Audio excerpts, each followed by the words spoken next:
It's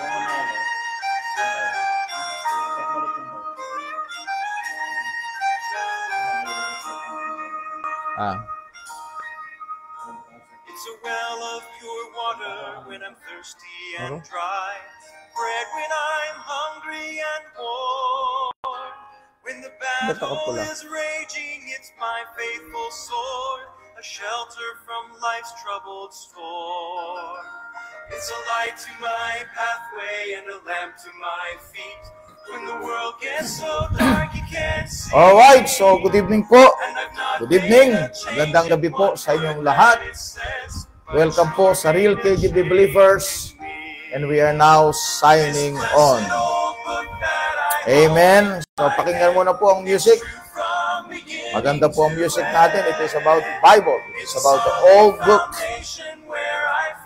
Amen. Sin kept me from it, now it keeps me from sin. When I think what it costs just to hold in my hand, it reminds me that I owe a great debt. Yeah. To all of the martyrs who'd go to the stake and praise the Lord. it with their dying breath. Now its critics are many and believers are few, but one thing I found to be true: if you find when you read it that there's something wrong, there's something wrong with you.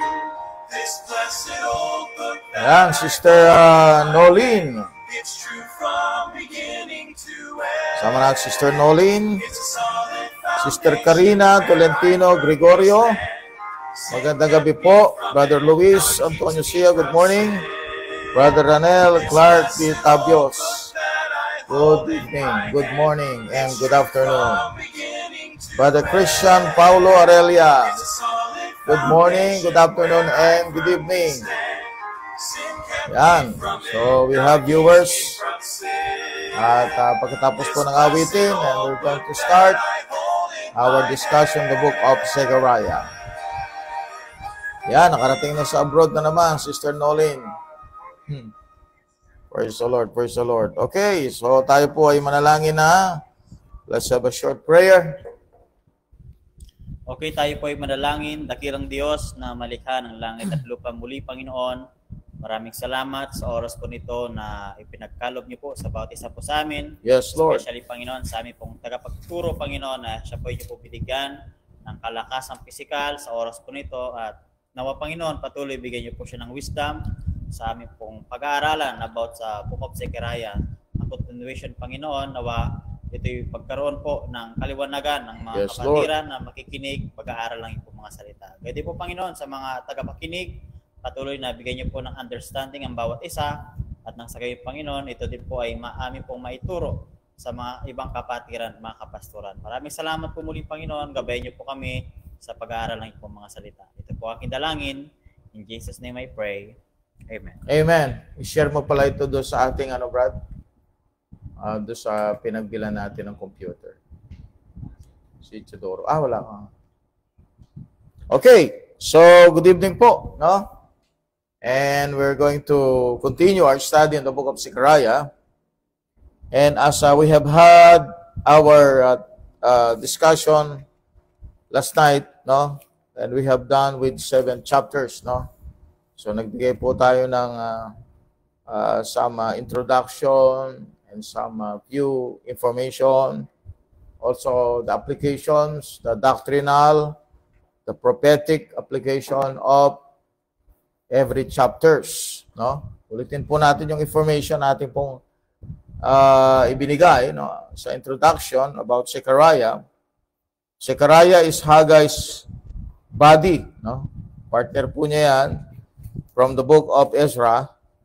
And like Haggai, Zechariah wrote his prophecy around 520 BC. Ang ibig sabihin ng BC is before Christian era. No? The book of Zechariah has 14 chapters, 211 verses, and 6,443 words. 3 chapters deal with the second advent of Christ. Chapters 12 to 14 are deadly for the United Nations. If there's one thing the Bible makes clear, it is that the UN is about to blow itself to smithereens for trying to steal real estate from the author of the Holy Bible. So, ito pong topic natin actually ay very timely, no? Sapagkat po dinidiscuss po natin ito while may nangyayari sa Israel, no? Ano naman ang connection ng Book of Zechariah sa nangyayari sa Israel? Napakalaki po, no? Actually, we are now hitting the end times, no? And any moment, mga kapatid, rapture will come, no? Napipinto na po ang matinding world war, no? Sa mga nations tulad ng Iran at Israel, at ito involved na ngayon ang United States of America, no? At alam natin, pag na-involve ang US, na-involve na rin ang maraming bansa. That's why, fasten your seatbelt. Anytime our flight will be on the go. Okay? So, ready po tayo, no? Are you rapture ready? So, the United Nations now is exactly the same position as Judas Iscariot in regards to Zechariah 11, verse 12 to 13.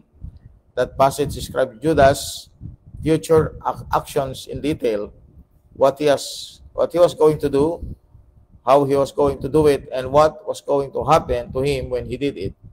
If Judas had read his Bible, especially or specifically Zechariah 11 verse 12 to 13, he would have read his future in the sky, and he wouldn't have wanted his best friend to know where the verses were or what they said. So this is the position of every leader in the United Nations today. So anong ibig sabihin ng betrayal? Betrayal. So mabigat po yung laban ng Israel ngayon sapagkat po nag-intensify ang giyera sa Iran at saka sa Israel. Okay, now, so ang tanong, sino bang mananalo sa dalawa? No? Alam niyo na po kung ano mangyayari, no? This will trigger other nations hate against Israel. Yan lang po dulo niyan. At yung US na kanyang friend na kung saan nandun na yung Pope sa Amerika will someday, no? Will someday be also an enemy of Israel. That will be the future, right? Hindi na po natin mababago yun kasi Bible na nagsabi.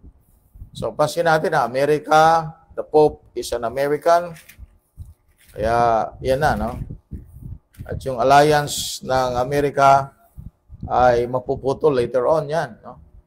O wala yung kanilang friendship or alliance because of the Antichrist. Okay? Okay, so chapter 7. Ito po yung last chapter natin. So we discussed the sermons with Zechariah and Haggai. Alright? So sinasabi dito, yung bagay na spiritual condition ng Israel wherein, sabi ng Bible dito, when you fasted and mourned in the 5th and 7th month, even though 70 years did ye at all fast unto me, even to me? And when you did eat, and when you did drink, did not ye eat for yourselves and drink for yourselves? Yun.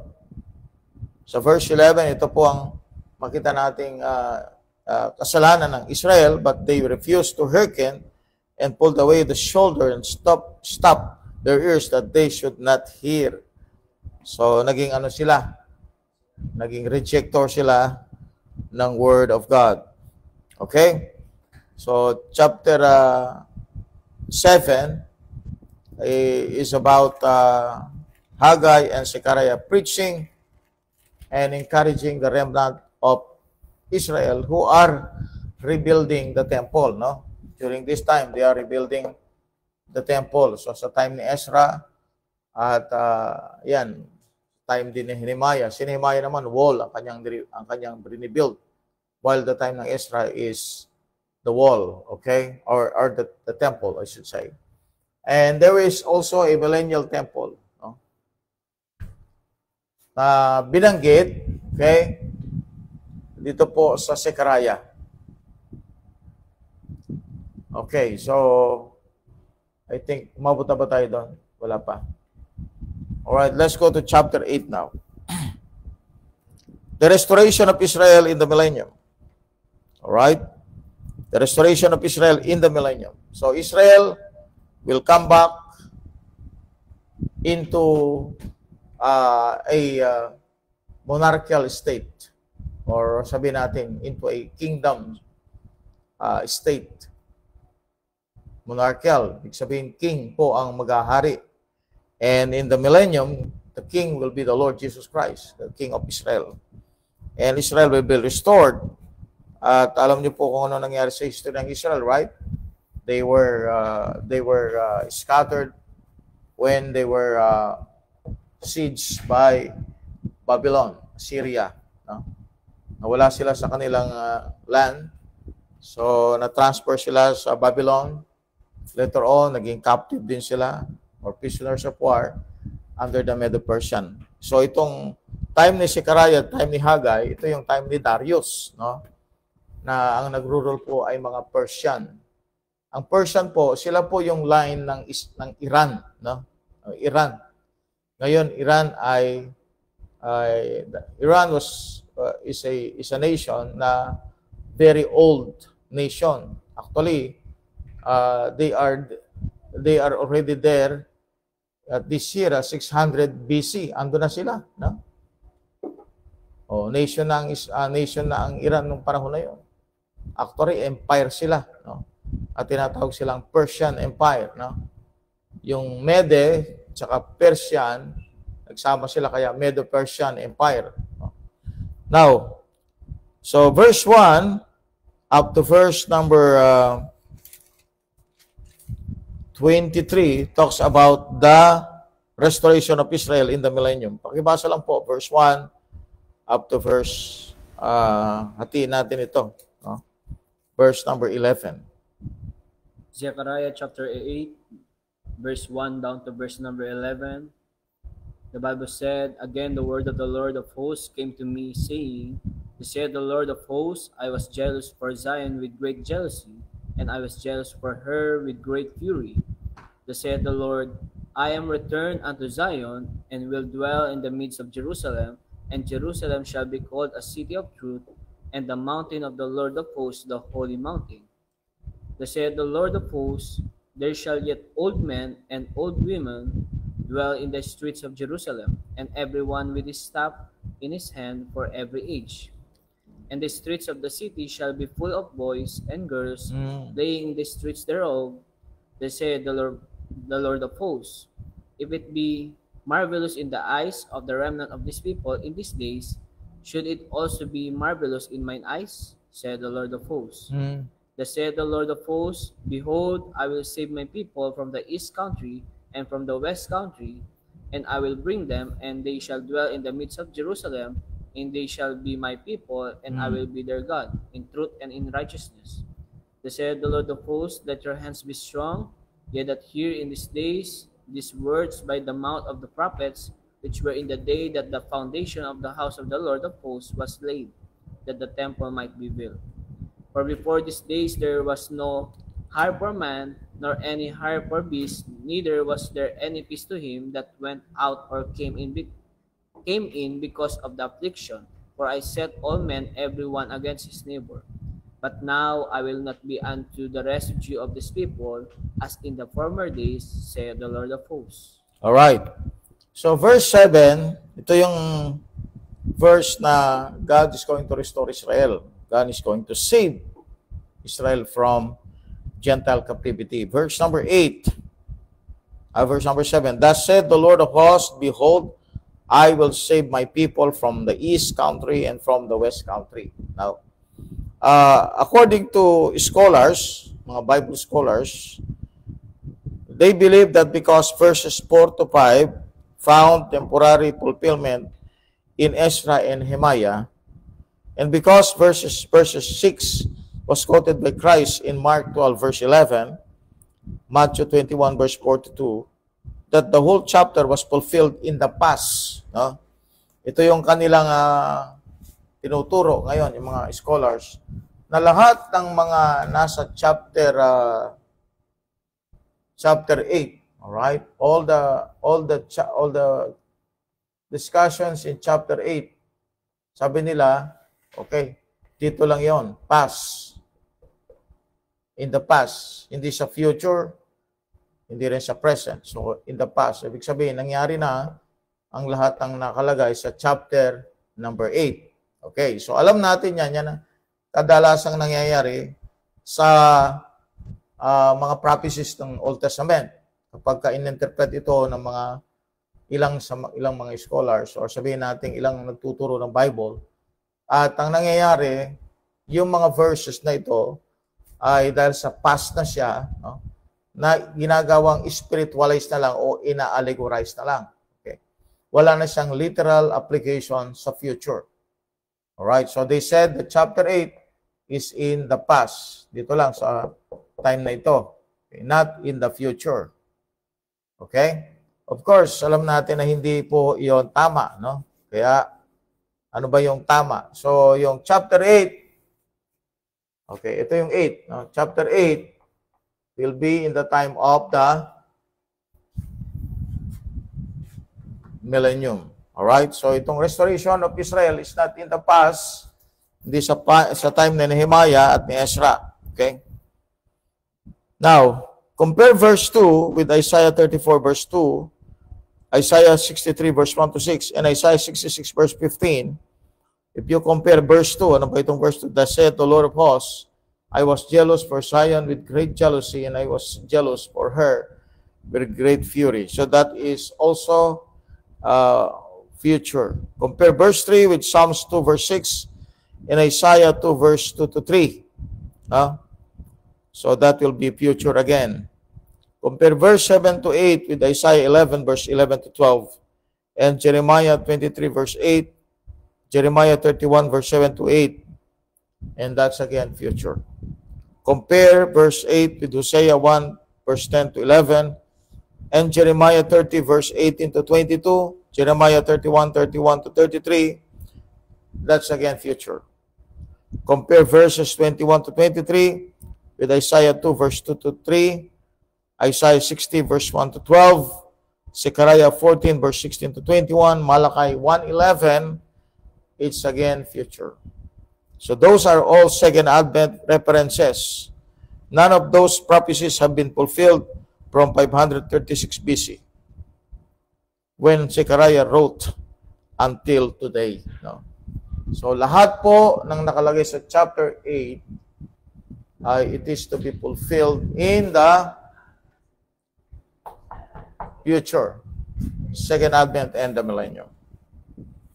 Okay, so let's continue reading verse number 12 hanggang verse number 23. Zechariah chapter 8, verse number 12 down to verse number 23. For the seed shall be prosperous, the vine shall give her fruit, and the ground shall give her increase, and the heavens shall give their dew, and I will cause the remnant of this people to possess all these things. And it shall come to pass that as ye were accursed among the heathen, O house of Judah and house of Israel, so will I save you, and ye shall be a blessing. Fear not, but let your hands be strong. For thus said the Lord of hosts, as I thought to punish you when your fathers provoked me to wrath, said the Lord of hosts, and I repented not. So again have I thought in these days to do well unto Jerusalem and to the house of Judah. Fear ye not. These are the things that ye shall do. Speak ye every man the truth to his neighbor, execute the judgment of truth and peace in your gates. And let none of you imagine evil in your hearts against his neighbor, and love no false oath, for all these are things that I hate, saith the Lord. And the word of the Lord of hosts came unto me, saying, Thus saith the Lord of hosts, the fast of the 4th month, and the fast of the 5th, and the fast of the 7th, and the fast of the 10th shall be to the house of Judah joy and gladness, and cheerful peace. Therefore love the truth and peace. Thus said the Lord of hosts, it shall yet come to pass that there shall come people, and the inhabitants of many cities, and the inhabitants of the city shall go to another, saying, Let us go speedily to pray before the Lord, and to seek the Lord of hosts. I will go also. Yea, many people and strong nations shall come to seek the Lord of hosts in Jerusalem, and to pray before the Lord. Yun. Thus said the Lord of hosts, in those days it shall come to pass that 10 men shall take hold out of all languages of the nations, Yun. even shall take hold of the skirt of him that is a Jew, saying, We will go with you, for we have heard that God is with you. Yun. God is with you. God is with us. Sabi na nga ng Bible, that is Emmanuel. No? So that's millennium. So maliwanag po na verses like verse 13, no, is a second Advent verse. It is connected also to Ezekiel 37, verse 16 to 25, Hebrews 8, verse 8 to 13,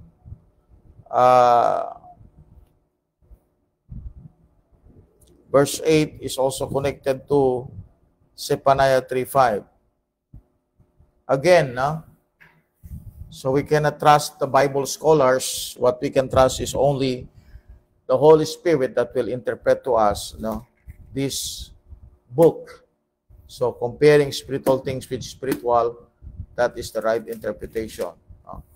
So anong mali sa mga tinuturo ngayon ng iba?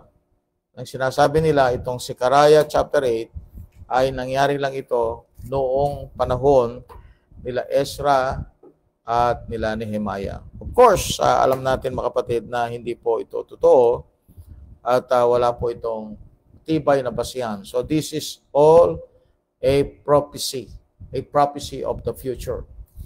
Okay, so let's move to chapter 9 mga kapatid. No? This is again judgments on the Lebanese, Syrians, and Palestinians from verse 1 to verse number 8.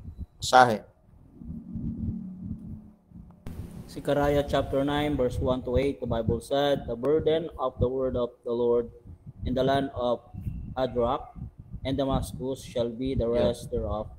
When the eyes of man, as of all the tribes of Israel, shall be toward the Lord. And Hamath also shall border thereby, Tyrus and Sidon, though it be very wise.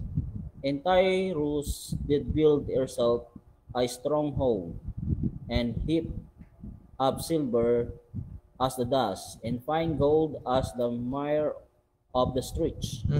Behold, the Lord will cast her out, and he will smite her power in the sea, and she shall be devoured with fire. Askelon shall see it, and fear. Gaza also shall see it, and very sorrowful. And Ekron, for his expectation, shall be ashamed. And the king shall perish from Gaza, and Askelon shall not be inhabited. Okay. And a bastard shall dwell in Ashdod, and I will cut off the pride of the Philistines. And I will take away his blood out of his mouth, and his abominations from between his teeth. But he that remaineth, even he shall be for our God, and he shall be as a governor in Judah, and Ekron as a Jebusite. And I will encamp about my house because of the army, because of him that passeth by, and because of him that returneth, and no oppressor shall pass through then any more. For now have I seen with my eyes. All right. Okay. So this is judgments on the Lebanese, Syrians, and Palestinians. So kasama silang i-judge sa second advent. Okay? So let's move to verse 9 to 17. This is prophecies on the first and second advent. Bakit may first? Because yung Zechariah 9:9, merong part dyan na nangyari na sa first coming. At yung other part nito will be fulfilled in the future, in the second coming. Okay? So, Zechariah 9:9 to verse 17. Pakibasa po. This is prophecies on the first and second advents. Zechariah chapter 9, verse 9 to 17. Rejoice greatly, O daughter of Zion. Shout, O daughter of Jerusalem. Behold, thy king cometh unto thee. The king. Andito yung king. Behold, thy king cometh unto thee, he is just, and having salvation, lowly, and riding upon an ass, and upon colt the foal of an ass. And I will cut off the chariot from Ephraim, and the horse from Jerusalem, and the battle bow shall be cut off, and he shall speak peace unto the heathen, and his dominion shall be from sea even to sea, and from the river even to the end of the earth. As for thee also, by the blood of thy covenant, I have sent forth thy prisoners out of the pit wherein is not water, no water. Turn you to the stronghold, ye prisoners of hope. Even today do I declare that I will render double unto thee, when I have been Judah for me, filled with a bow with Ephraim, and raise up thy sons, O Zions, against thy sons, O Greece, and made thee as a sword of the mighty man. And the Lord shall be seen over them, and his arrow shall go forth as the lightning, and the Lord God shall blow the trumpet, and shall go with whirlwind of the south. The Lord of hosts shall be defend them, and they shall devour and subdue with sling stones, and they shall drink and make a noise as through wine, and they shall be filled like bowls, and as the corner of the altar. And the Lord their God shall save them, and the day as the flock of his people, for they shall be as the stones of a crown, lifted up as in sight upon his land. For how great is his goodness, and how great is his beauty. Corn shall make the young man cheerful, and new wine the maize. Merong physical blessing yung land. Okay. Zechariah 9:9 muna po tayo. The verses in 9 to 10, so include natin yung verse 10, are devastating for all millennialists and post-millennialists. For the passage gives both advents together in one verse. Verse 9 was fulfilled during the triumphal entry of Christ at the first advent. Matthew 21 verse 4 to 5, John 12 verse 14 to 15. But verse 10 won't be fulfilled until the second advent. So yung verse 10, alright, yung sabi niya, I will cut off the chariot from Ephraim and the horse from Jerusalem, and the battle bow shall be cut off, and he shall speak peace unto the heathen. His dominion shall be from sea, even to sea, from the river, even to the ends of the earth. Alright, so that's the second advent. So the apostates spiritualized verse 10 to make it take place in AD 33.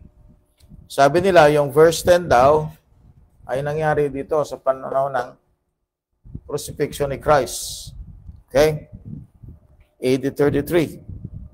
But it didn't happen spiritually or physically then. So walang nangyari at hindi pa napupulfill yung verse number 10. Okay? Verse number 11 is connected to, of course, it is connected to the first advent. The first advent. A reference to first advent. Isaiah 42 verse 6 to 7, Luke 4:18, Ephesians 4 verse 8 to 9, and 1 Peter 4:6. So, for us, for thee also by the blood of thy covenant, I have sent forth thy prisoners out of the pit wherein is no water. Ano ito? Ito yung sa panahon ng Ephesians 4 verse 8 to 9. Kung saan yung mga prisoners, yung mga Old Testament saints na kanyang kukunin doon sa paradise. Okay? 1 Peter 4:6. So ito mga prisoners out of the pit wherein is no water. So maliwanag po yan. That's the rapture of the Old Testament saints. Okay? Kasi nga, bababa si Christ, punta siya doon sa place ng paradise, and then He's going to take them out of that place. No? Yung paradise at saka yung hellfire, yung place of torment, ay nasa isang area. They were divided with the great gulf fix. Alright. Now, verse 14 is again connected to second advent. In Psalms 18 verse 14, Habakkuk 3 verse number 9. The Lord of hosts shall defend them. So this is connected to the second advent again. No? Zechariah 12 verse number 8. Zechariah 12 verse number 8. In that day shall the Lord defend the inhabitants of Jerusalem, and he that is feeble among them at that day shall be as David, and the house of David shall be as God, as the angel of the Lord before them. Okay. So that's chapter number 9. Okay. Number 9. Verse 16 again is connected to the second advent. Jeremiah 31 verse 7 to 11, Joel 2 verse 32, and Psalms 18 verse 27. So the verse 17 is again connected to the second advent. No? So itong chapter 9, ang hindi lang po nakakonect ito sa second advent ay yung sa verse number 9 na kung saan na-fulfilled ito sa first coming ni Christ. Okay? So tinawag din siyang king sa first coming. So tinawag din siyang king sa second coming. So, yan ang problema ng amillennialists at post-millennialists na hindi nila nakita yung two comings na yan. First and second coming. Okay, so Zechariah chapter 10, verses 1 to 12. This is prophecies on the tribulation and the second advent. So, dito kasama na, sakop na yung tribulation dito. No? This portion. Sakop na yung sa chapter number 10, no? Tribulation at saka second coming. Kita mo, no? Ang Old Testament, punong-puno siya ng prophecy sa tribulation period at saka second coming.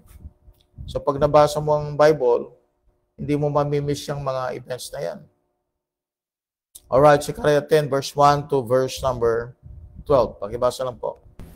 Zechariah chapter 10 verse 1 to 12, the Bible said, As ye of the Lord reign in the time of the latter rain, so the Lord shall make bright clouds and give them showers of rain to every one grass in the field.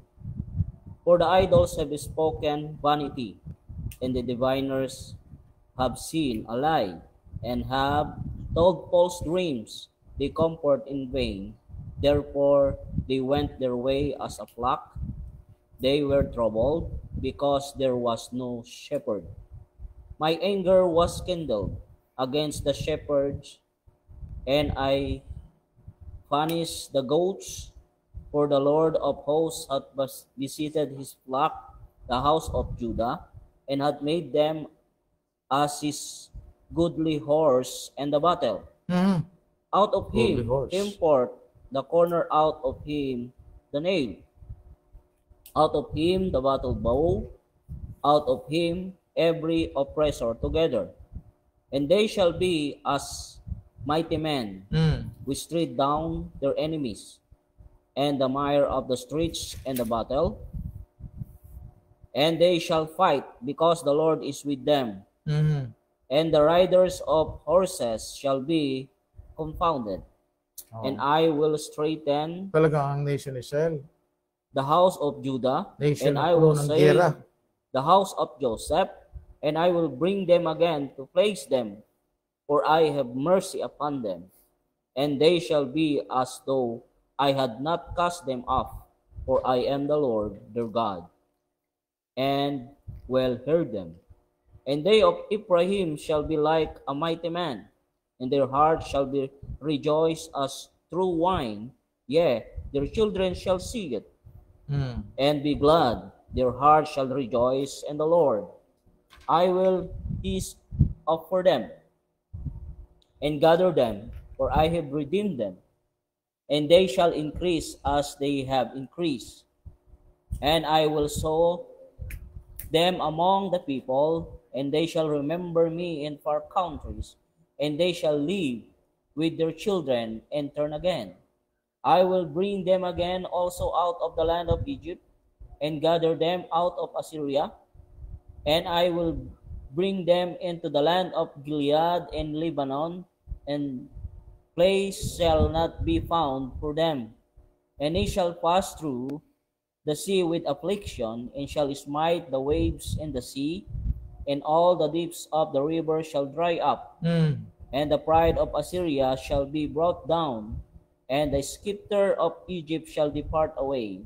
And I will strengthen them in the Lord, and they shall walk up and down in his name, saith the Lord. Alright. Amen. So makita natin, no? Kung makita natin yan, yan yung salvation na ginawa ng Panginoong Diyos sa Israel. No? At dinidescribe din yan sa Revelation chapter number 12. So we have verse 1, connected ito sa, alam niyo yung rain, latter rain. As the Lord reign in the time of latter rain. So this is 1 Kings 18 verse 41, Ezra 10 verse 9, Psalms 68 verse 9, and Psalm 72 verse 6. All connected to God's blessing to Israel as they obeyed Him, no? As they followed Him. So the Lord shall make bright clouds and give them shower of rain to everyone grass in the field, because ang blessing ng Israel ay all earthly. Kung makita natin ang New Testament, pag sinabi natin sa New Testament, it is more of spiritual blessings. Ang disobedience, of course, may chastisement. Ang obedience, may spiritual blessing. Kailan mo makukonek yung spiritual blessing? Kapag tayo ay nandun na sa millennium. So, yung spiritual blessing ngayon ay parang ano yan, you deposit right now. So that time will come, you will withdraw it in the millennium. But to them, ang mga Israel, kapag sila nag-obey sa Diyos, connected ka agad, automatic agad, yung land nila binebless ng Diyos. 2 Corinthians 7:14. Okay. Now, verse number 5 is connected to the second advent, Joel 2 verse 1 to 11, Jeremiah 25 verse 30, Isaiah 63 verse 1 to 6, Zechariah 12 verse 4, and Zechariah 14 verse 12 to 13. Okay. Again, verse 6 is connected to the second advent. Verse number 8 is again connected to second advent. All right. Ezekiel 36 verse 37 to 38. I will hiss for them and gather them, for I have redeemed them, and they shall increase as they have increased. Kita mo yung blessing ng Diyos sa millennium sa Israel. Okay? Verse 10, connected to the second advent. Isaiah 11 verse number 11. And then, again, sa verse 12, sabi niya, they shall walk up and down in His name, said the Lord. That's the second advent. Micah 4 verse 5 to 7. Micah 4 verse 5 to 7. Okay, so maliwanag na ang Zechariah ay isang aklat about the second coming of Christ.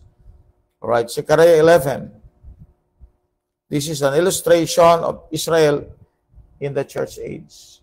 Israel in the church age. Okay? An illustration of Israel in the church age. Illustration. Alright, pakibasa lang po, verse 1 to verse number 14. Verse 1 to verse number 11. Okay, so Zechariah chapter 11, verse 1. to 11, the Bible said, "Open thy doors, O Lebanon, that the fire may be devoured thy cedars.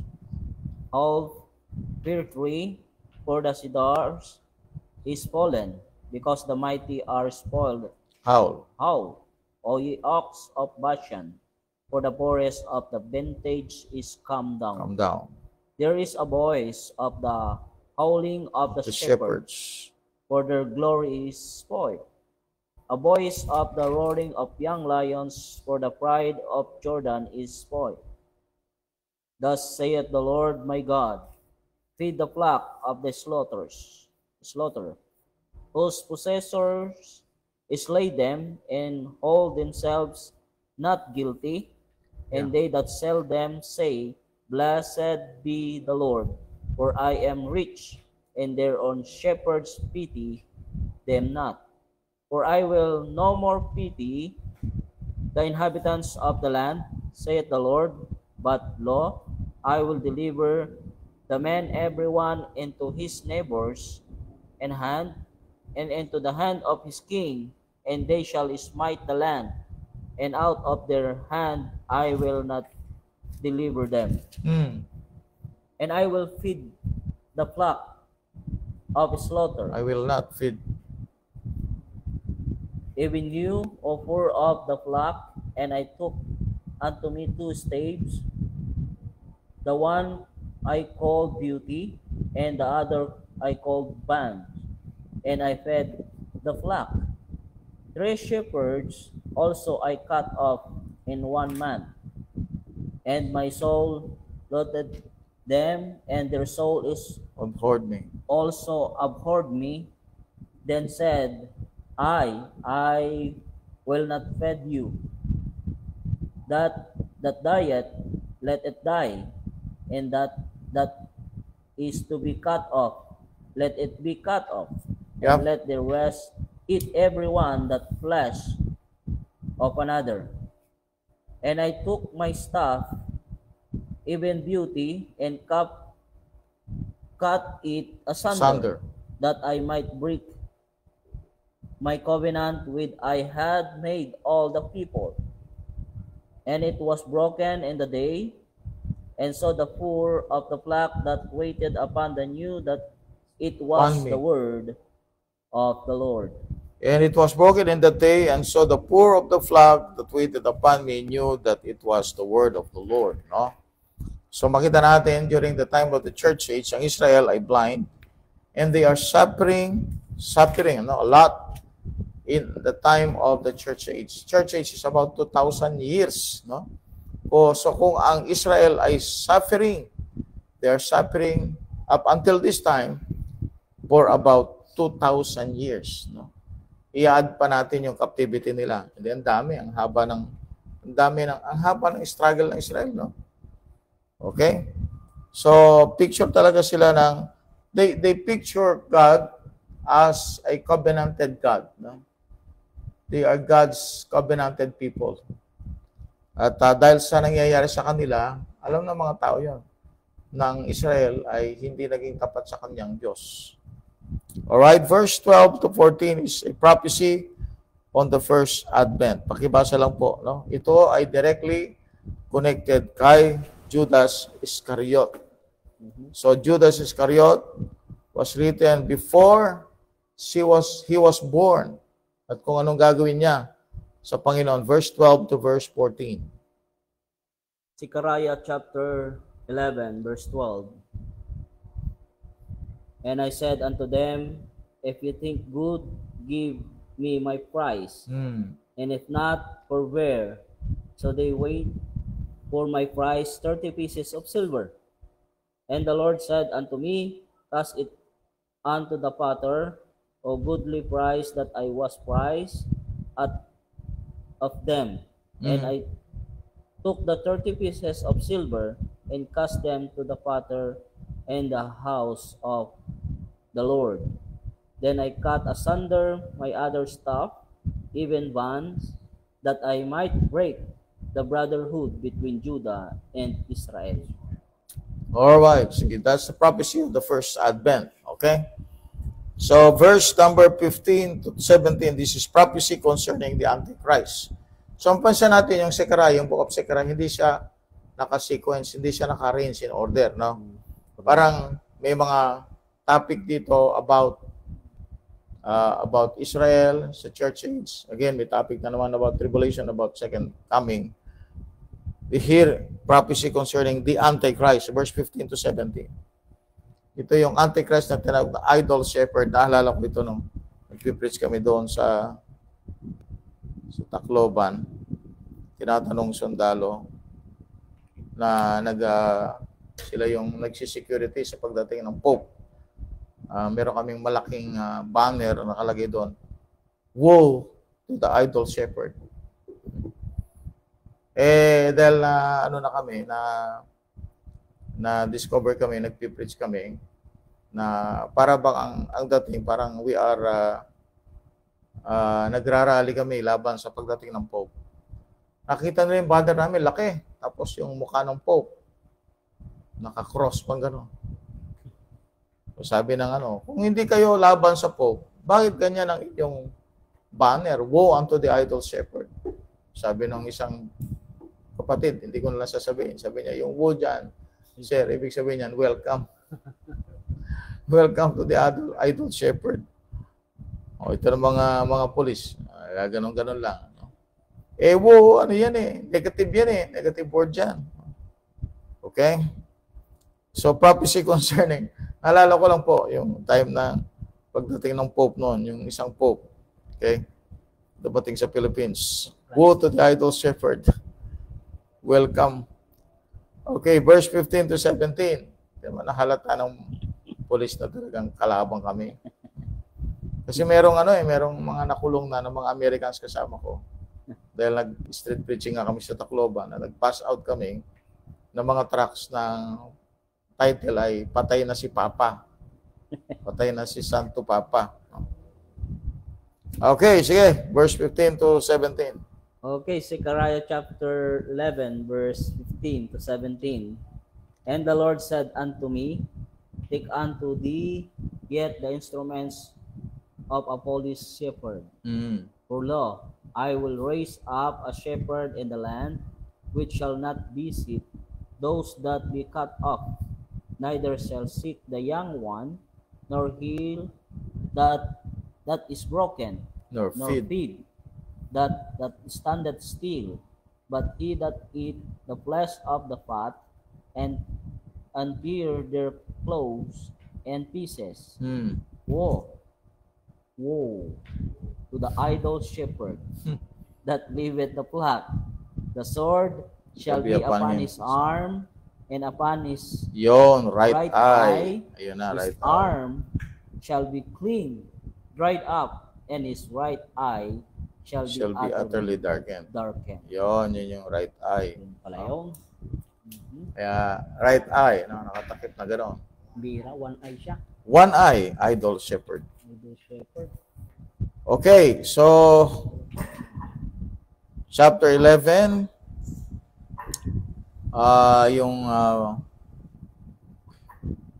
yung idol shepherd dito, okay, sa verse 17, a reference to the Antichrist. Verse 17 identifies him as a pope. He is an idol shepherd, a religious leader who demands worship as God. John 17:11, 2 Thessalonians 2, verse 3 to 4, Daniel 11:37. Naturally, this is identifying mark of the Antichrist has been removed from all new Bibles, including the New KJV. The reading has been changed to a worthless shepherd. But the word is not idol, it is idol. This idol, idol shepherd, as in talking statue. Talking statue, idol, Daniel 3 verse 1 to 6, Revelation 13 verse 14 to 15. Na yung image na yon na ginawa ng Antichrist ay nagsalita, a talking image or statue. Idol shepherd. This is idol shepherd. Okay? No? So, tanda natin yan, sign talaga ng peace yan, ng Antichrist sa tribulation period. Yung right eye niya, sabi niya, is utterly darkened. And upon his right eye, the sword shall be upon his arm and upon his right eye. So, sabi nga, may possibility na ganito, na namatay itong idol shepherd na ito, itong pope na ito, namatay siya, ang cause ay yung kanyang wound sa eye niya. Nung siya namatay, nabuhay siya uli, yung pope. So, yung soul ni Judas Iscariot enters the body at yung spirit ni Satan enters the pope. Okay, so nagkaroon ng Trinity, no? The body of the pope, the soul of Judas Iscariot, and the spirit of the devil. All right, chapter 12, the battle of Armageddon, verses 1 to verse number 14. Now, yung battle na nangyayari sa Iran ngayon at saka sa Iran, no? Sa Israel versus Iran is not yet the battle of Armageddon. May mas matindi pa na giyera. So, rumors of war pa lang lumilitaw. No? Wars and rumors of war pa lang. Pero meron talagang great war that will happen in the future. That will be in the Armageddon, second coming of Christ. Diba po, chapter 12, verse 1 to verse 14. Zechariah chapter 12, verse 1 to 14. The burden of the word of the Lord for Israel, saith the Lord, which stretcheth forth the heavens, and layeth the foundation of the earth, and formeth the spirit of man within him. Behold, I will make Jerusalem a cup of trembling unto all the people round about, when they shall be in the siege both against Judah and against Jerusalem. And in that day will I make Jerusalem a burdensome stone for all people, all that burden themselves with it shall be cut in pieces. Okay. Though all the people of the earth be gathered together against it. In that day, saith the Lord, I will smite every horse with his astonishment,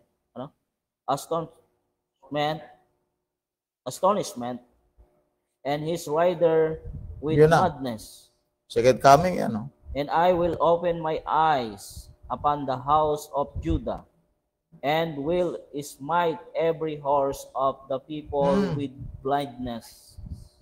And the governors of Judah shall say in their heart, the inhabitants of Jerusalem shall be my strength, and the Lord of hosts their God. In that day will I make the governors of Judah like an heart of fire among the wood, and like a torch of fire in the sheaf. And they shall devour all the people round about, on the right hand, on the left, and Jerusalem shall be inhabited again in her own place, even in Jerusalem. The Lord also shall save the tent of Judah first, that the glory of the house of David and glory of the inhabitants of Jerusalem do not magnify themselves against Judah. Valley of Megiddo. In that day shall the Lord defend the inhabitants of Jerusalem, and he that is feeble among them. At that day shall be as David, and the house of David shall be as God, and the angel of the Lord before as them. The angel of the Lord. And it shall come to pass in that day that I will seek to destroy all the nation that come against Jerusalem. You know? And I will pour upon the house of David and upon the inhabitants of Jerusalem the spirit of grace and of supplication, and they shall look upon me whom they have pierced, and they shall mourn for him as one mourneth for his only son, and shall be in the bitterness of him as one hath bitterness for his firstborn. In that day shall there be a Yon, great mourning in that in day. Jerusalem, as the mourning of Hadad Rimon in the valley of Megiddo. Megiddo. And the land shall mourn, every family apart, and the family of the house of David apart, and their wives apart, the family of the house of Nathan apart, and their wives apart, the family of the house of Levi apart, and their wives apart, the family of Shemi apart, and their wives apart. All the families that remain, every family apart, and their wives apart. Alright, so that's clear, no?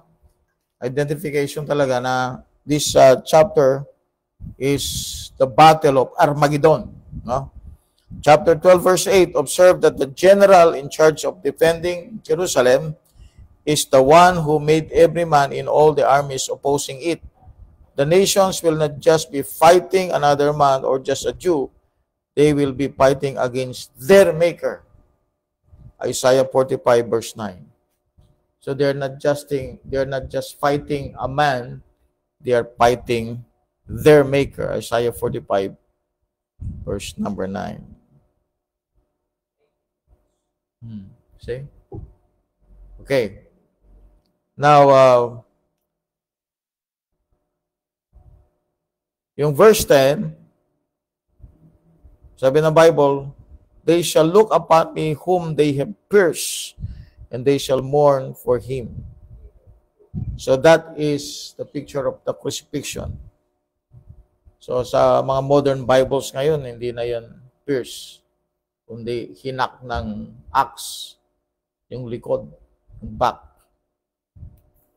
So wala nang pierce, no? So iba yung Bible na King James ang gamitin mo, kapatid. Pagkat magkakamali ka, gagamit ka ng modern Bibles, ala na yung pierce. Yung pierce ay connected sa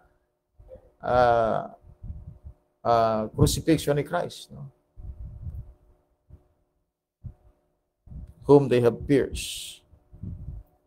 Okay. So verse number 11, sinabi yung lugar, exact lugar, ang tawag doon ay the Valley of Megiddo or the Megiddo Valley. So let's move to chapter 13, conversion of Israel at the second advent. So we're now in chapter 13, conversion of Israel at the second advent. Okay, again, no? Inulit yung conversion ng Israel. Read verse 1 to verse 9. Zechariah chapter 13, verse 1 to 9. In that day there shall be a fountain open on the house of David, and to the inhabitants of Jerusalem For sin. And for uncleanness. And shall come to pass in that day, saith the Lord of hosts, that I will cut off the names of the idols out of the land, and they shall no more be remembered. And also I will cause the prophets and the unclean spirit to pass out the land. And it shall come to pass that when any shall yet prophesy, then his father and his mother that begat him shall say unto him, Thou shalt not live, for thou speakest lies in the name of the Lord. And his father and his mother that begat him shall thrust him through when he prophesieth. Yeah. It shall come to pass in that day that the prophet shall be ashamed every one of his vision. When he hath prophesied, neither shall they wear a wrought garment to deceive, but he shall say, I am no prophet, I am an husbandman. For man taught me to keep cattle from my youth. And one shall say unto him, What are these wounds in thy hand? Then he shall answer, Those with which I was wounded in the house of my friend. Awake, O sword, against my shepherd, and against the man that is fellow, saith the Lord of hosts. smite the shepherd, and the sheep shall be scattered, and I will turn my hand upon the little ones. And shall come to pass that in all the land, saith the Lord, 2 parts therein shall be cut off and die, Mm. but the third shall be left therein. And I will bring the third part through the fire, and will refine them as silver is refined, and will try them as gold is tried. They shall call on my name, and I will hear them. I will say, it is my people, and they shall say, the Lord is my Is God. my God. Okay? So this is again conversion of Israel at the second advent. No? Doon sila mako-convert. Okay, so itong isang tignan natin. Using the modern Bibles again, verse 6. And one shall say unto him, what are these wounds in thy hands? When he shall answer, those which I was wounded in the house of my friends. No? Of course, concerning Christ again, wounds in thine hands. Kanina, pierce. Ngayon naman, wounds in thy hands. So that's connected to crucifixion again. Now, but all the counterfeit English Bibles get rid of the word wounds in Jesus Christ's hands. After translating the Hebrew word for hand as hand and hands more than 800 times in the Old Testament, they changed it to body, chest, back, or anything else that will get rid of the prophetic reference of that proves the inspiration of the scriptures. Maliwanag to, no? Inspiration of scriptures to, no? Yung wounds dyan, in thine hands, that is the crucifixion. Pero dahil inalis na nila yung hands, ginawa nilang body. So mangyari dyan, wounds in thine body, or in thy chest, or in thy back. So nawala na yung prophetic application nito sa crucifixion. Okay, so move po tayo ulit. Chapter 14 na po tayo. So the Lord is my God. So yan po yung conversion. So verse 9, that's the conversion of Israel to the Lord. So ibig sabihin, ang Israel, ngayon meron silang religion, pero they are blind. Wala silang God na, sabihin natin, yung true God na pininiwalaan. Wala sila nun. No? Tingin lang nila Old Testament. Yung New Testament, yung God ng New Testament, siya yung God ng Old Testament. Alright, chapter 14, the battle of Armageddon again, verse 1 to verse 7. Puro battle yan, no? Timing po ngayon, battle ang Israel sa Iran. No? Sinong mananalo kaya? Sabi nila, matatalo ang Iran. Bakit? Kasi Iran. Iran. Ako'y tumakbo, Iran. Sige po. Talo talaga eh. Chapter 14. Iran. Chapter 14, verse 1 to 7. The Bible said, behold, the day of the Lord cometh, and the spoil shall be divided in the midst of thee, for I will gather all nations against Iran. Jerusalem to battle, and the city shall be taken, and the house rifled, and the woman ravished, and half of the city shall go forth into captivity, and the residue of the people shall not be cut off from the city. Then shall the Lord go forth and fight against those nations, as when they fought in the day of battle, and his feet shall stand in that day upon the Mount of Olives, which is before Jerusalem, on the east, and the Mount of Olives shall cleave in the midst thereof toward the east and toward the west. And there shall be very great valley, and half of the mountain shall remove toward the north, and half it toward the south.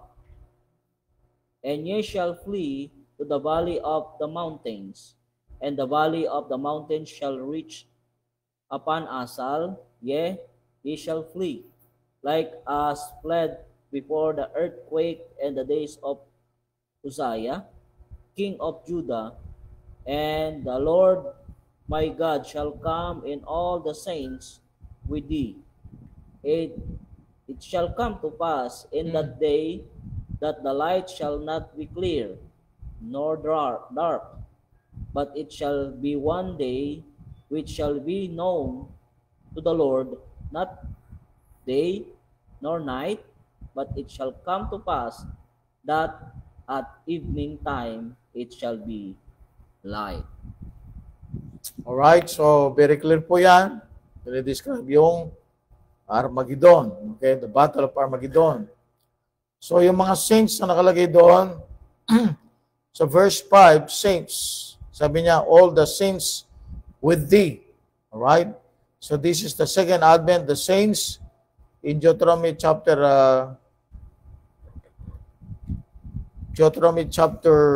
number 32, verse 2, Jude verse 14, and Daniel 7 verse 21 to 22 and 27. Yan yung mga saints nakasama ni Christ sa kanyang pagbalik.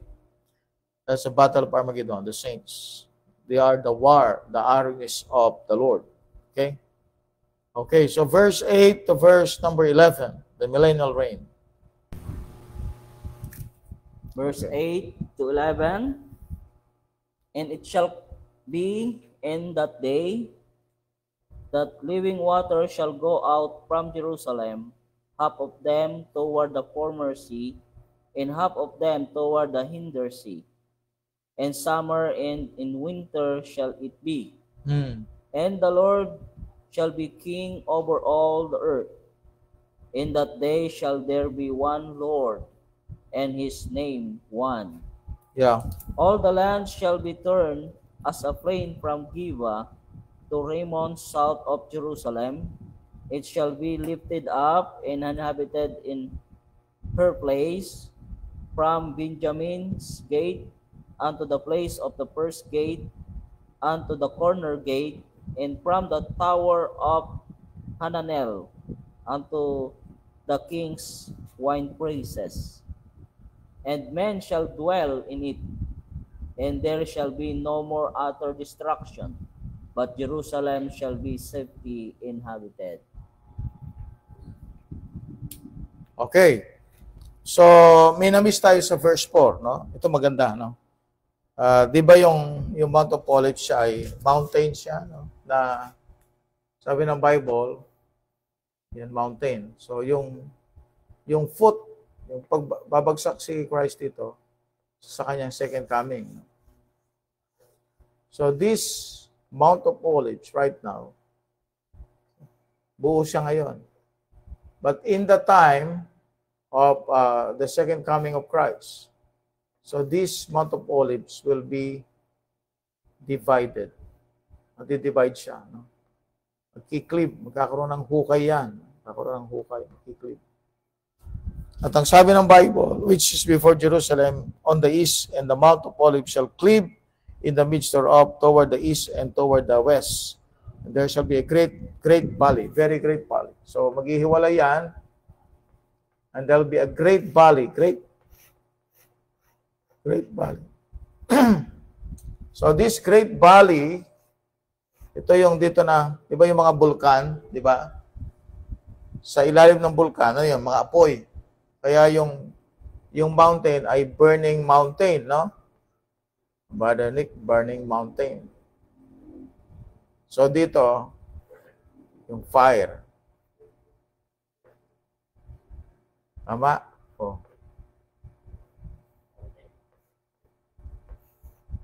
So ano mangyari? Di-divide dyan. So magkakaroon ng Great Valley. Dito ngayon, lilitaw yung hell. Kaya nga sa millennium, kita ng tao yung hell.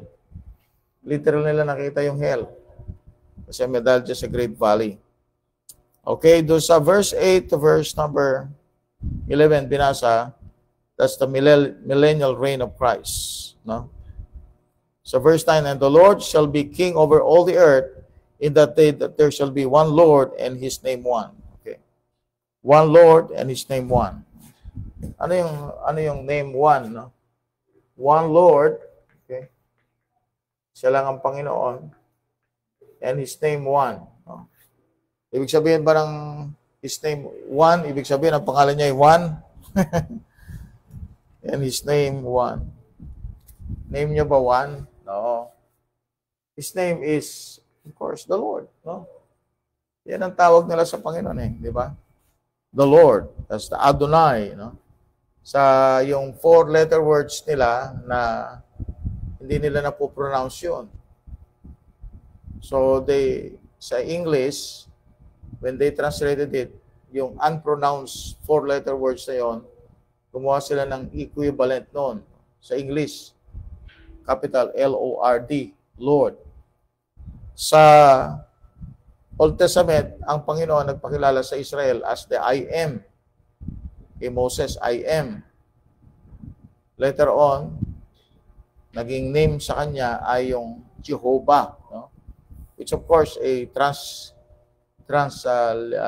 natin, it's a transliteration, a transcription, no? Transliteration and transcription of the Tetragrammaton para mabasa lang natin sa English. But the name of the Lord is Lord. Kasi yung Holy Spirit, tinawag siyang Lord. Diba?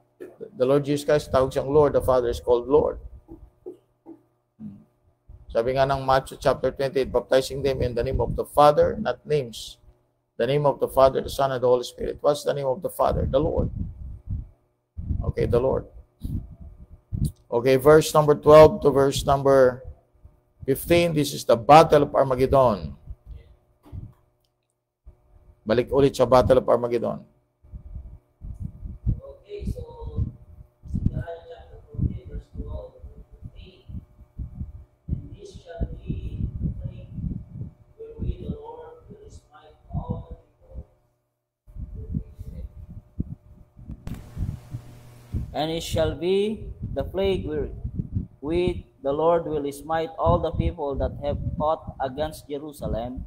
Their flesh shall be consumed away while they stand upon their feet, and their eyes shall consume away in their holes, and their tongue shall be consumed away in their mouth. It shall come to pass in that day that a great tumult from the Lord shall be among them, and they shall lay hold every one of the hand of his neighbor, and his hand shall rise up against the hand of his neighbor, and Judah also shall fight at Jerusalem, and the wealth of all heathen round about shall be gathered together, gold and silver, and apparel in a great abundance. And so shall be the plague of the horse, and the mule of the camel, and of us, and of all the beasts that shall be in these tents as this plague. All right, that's again the Battle of Armageddon. So why there's Battle of Armageddon? Because the main issue sa Panginoon Diyos is His authority as king over the kingdoms on this earth. So, in-establish ng Panginoon yung kanyang pagiging king sa mga nations ng mundo. Okay? Alright, so verse 16 to verse 21, this is about the Feast of Tabernacles in the millennium. So, merong Feast of Tabernacles. Amen. Feast of Tabernacles. At yun ay mangyayari sa millennium. Isa sa mga feast ng Israel yan.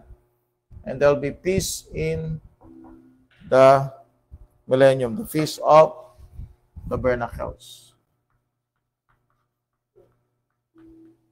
Kaya nga, pansinin niyo, si Kristo tinawag siyang Emmanuel. Bakit kaya?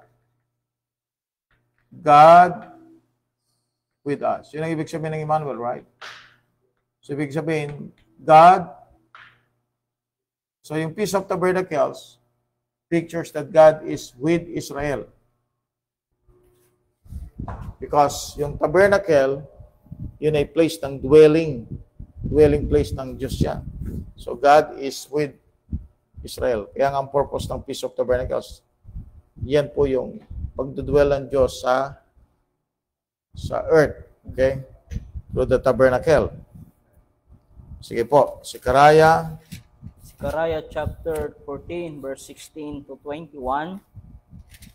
And it shall come to pass that everyone that is left of all the nation which came against Jerusalem shall even go up from year to year to worship the King, the Lord of hosts, and to keep the Feast of Tabernacles. Okay, now, period ko muna dyan, brother. Tanda natin, hindi po ito Israel lang, nakalagay doon, all the nations. So, ang Israel, sa panahon natin ngayon, at sa panahon ng nakaraan, sila lang yung gumaganap nitong Feast of Tabernacles. But in the millennium, all the nations which came against Jerusalem shall even go up from year to year to worship. So, ibig sabihin, by force. So, they're going to be ruled with a rod of iron. Year to year to worship the King and the Lord of hosts and to keep the Feast of Tabernacles. Sige, brad. Verse 17, and it shall be that whoso will not come up of all the families of the earth unto Jerusalem to worship the King, the Lord of hosts, even upon them shall be no rain. Walang ulan. Kakars sila. If the family of Egypt Go not up. And come not, and have no rain, there shall be the plague wherewith the Lord will smite the heathen that come By force not sila. up to keep the Feast of Tabernacles. This shall be the punishment of Egypt, and the punishment of all nations that come not up to keep the Feast of Tabernacles. And that day shall there be upon the bells of the horses holiness unto the Lord, and the pots and the Lord's house shall be like the bowls before the altar.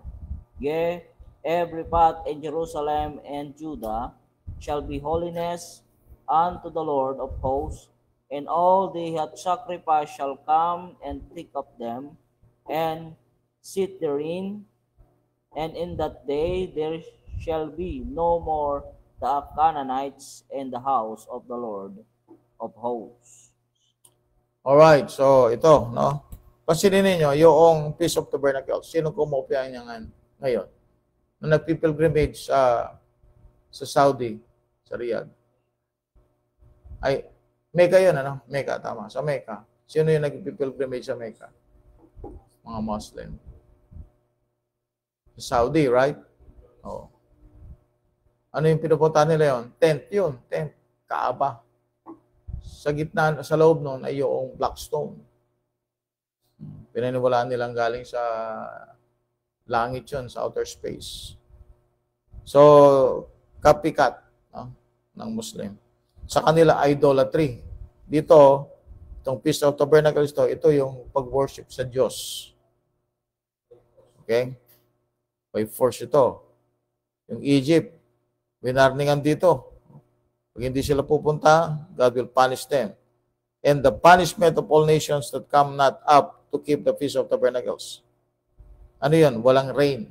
So magkakaroon ng tagtuyot sa lugar ng mga bansa na hindi tumupad sa pagpunta sa Jerusalem.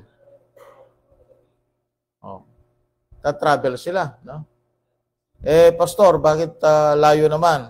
I believe this na yan ang purpose kung bakit may mga glorified bodies. Yan ang mga servants sa time ng millennium. Alright, sila. No? Sila yung nakakalipad eh. Alright. Now, another thing, sabi ng Bible, in that day shall there be upon the bells of horses. Itong mga horses na ito, nag-appear ito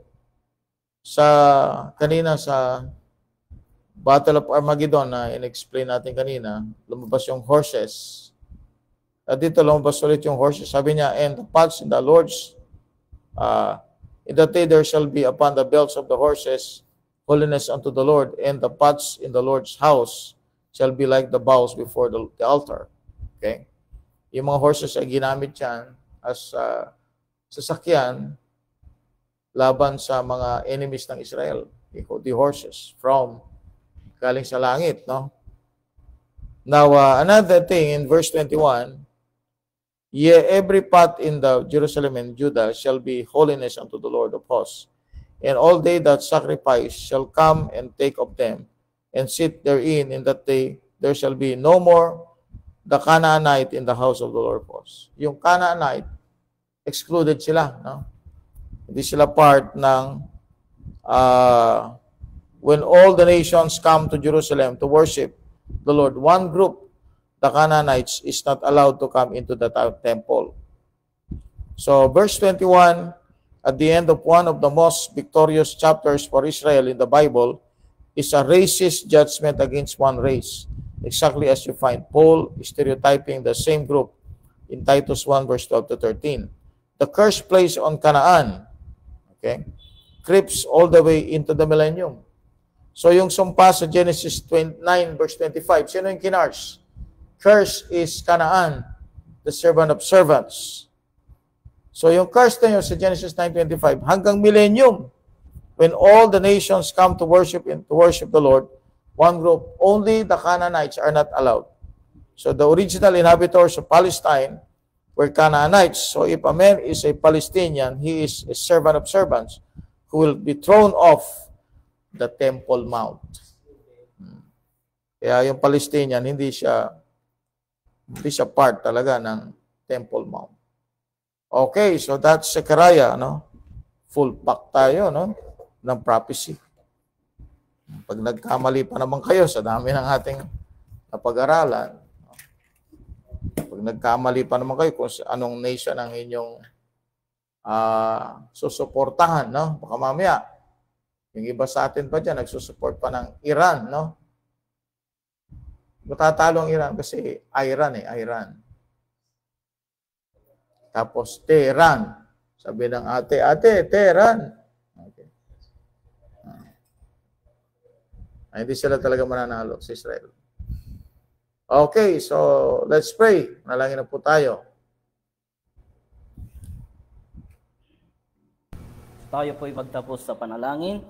Dakilang Diyos, amang banal, makapangyarihan sa lahat. Salamat, Panginoong Diyos, sa natapos, Panginoon, na book, Panginoong Diyos, Book of Zechariah, Panginoong Diyos. Yeah. Salamat po, Panginoon, sa mga pinakita mo po sa amin, Panginoong Diyos. Ang kahalagahan, Panginoong Diyos, ng salita mo, Panginoong Diyos. Yeah. Kung saan, dito po namin Yes, Lord. malalaman, Panginoong Diyos, ang mga prophecy, Panginoong Diyos, patungkol sa inyo pong pagbabalik, Panginoong Tama Diyos. po. Kaya po, Panginoon, hiling po namin, O Diyos, bigyan niyo po kami, Panginoon, ng patuloy na damdamin na handang mag-antay, Panginoong Diyos, Tama. sa inyo pong pagbabalik. O Diyos, hiling po namin, Panginoon, sana po, patuloy niyo rin po kaming pagkaluban pa, Panginoong Diyos, ng marami pong panahon, Panginoon. Amen. Upang lalo pa pong laliman o marami pa po kaming matutunan, Panginoong Diyos. Tama Tungkol po. Sa inyo pong mga salita. Kaya po, O Diyos, hiling po namin, Panginoon, bago po bumalik, Panginoong Diyos, ay amin pong makita rin, Panginoong Diyos, ang tagumpay, Panginoon, sa pamamagitan ng pagtuturo ng programa pong ito, Panginoon Amen. Diyos, ay maabot, Panginoon, ang mga sino man, Panginoong Diyos, na gusto pong malaman, Panginoong Diyos, ang mga hinaharap, ang niyo pong mga salita, Panginoong Diyos, or ang niyo pong kadakilaan, Panginoon. At lalo na, Panginoong Diyos, ang makita po nila at malaman, Panginoon, ang tiyak na kaligtasan. Yes. Kaya po, Diyos, marami pong salamat sa pagkakataong ito. Salamat, Panginoong Diyos, sa mga kapatiran, Panginoon, na patuloy po sila, O Diyos, na sumusubaybay, Panginoon. At patuloy po kami sinasamahan, Panginoong Diyos, sa paghahanap pa, Panginoong Diyos, ng mga halagang bagay mula po sa inyo pong salita. Amen. Po, Diyos, marami pong salamat. Salamat po sa mga kapatirang narito, sa aming pong tagapagturo, Pastor Jonathan. O O Diyos, hiling po namin, Panginoon, patuloy na bigyan niyo po kami ng kalakasang pisikal, Panginoon. Yes, Lord. Upang magampanan pa, Panginoong Diyos, ang dapat po namin gampanan na ikaw, Panginoong Diyos, ang siya po namin paglingkuran. O Diyos, muli po, binabalik po namin sa iyo ang kapurihan sa pangalan ng aming Panginoong Jesucristong tagapagligtas. Amen. Amen, amen. Okay. Like and Amen. subscribe, no? Sa ating mga videos. Amen. So, shout out. Shout out po sa mga nag-heart, nag-like, and care.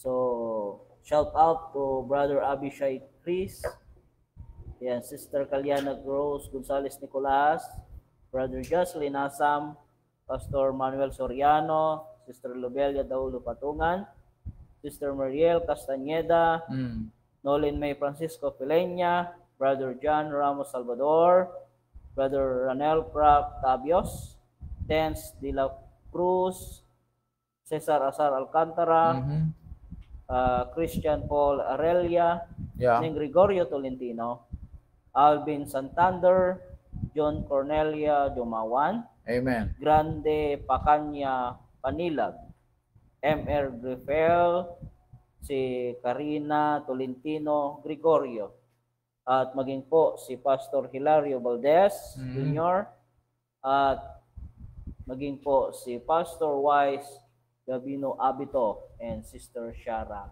Abeto. Amen. So, Amen, amen. Praise the Lord. out po sa inyong lahat. Amen. Okay. Other Nick? Yun. So, shout out din po kay Susimo Forte at maging po si Bert Santos. Brother Bert Santos. Amen. Okay, please like, share, and follow our Facebook page. Gawin na din po sa ating YouTube channel. Paki-subscribe na po kung hindi pa kayo nakapag-subscribe. Nang sa ganyan kayo po yung maging updated sa lahat po ng ating latest videos. Okay, once again, good morning, good afternoon, and good evening. Real KGB Believers now signing off. Signing off. God bless you. Bert Santos.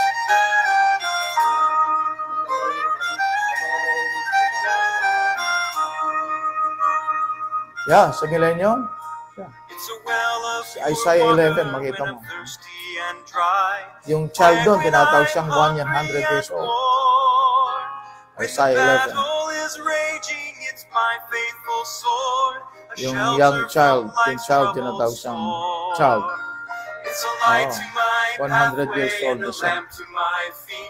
When the world gets so dark you can't see, and I've not made a change in one word that it says, but it sure made a change in me. This blessed old book that I hold in my hand, it's true from beginning to end. It's a solid foundation where I firmly stand. Sin kept me from it, now it keeps me from sin.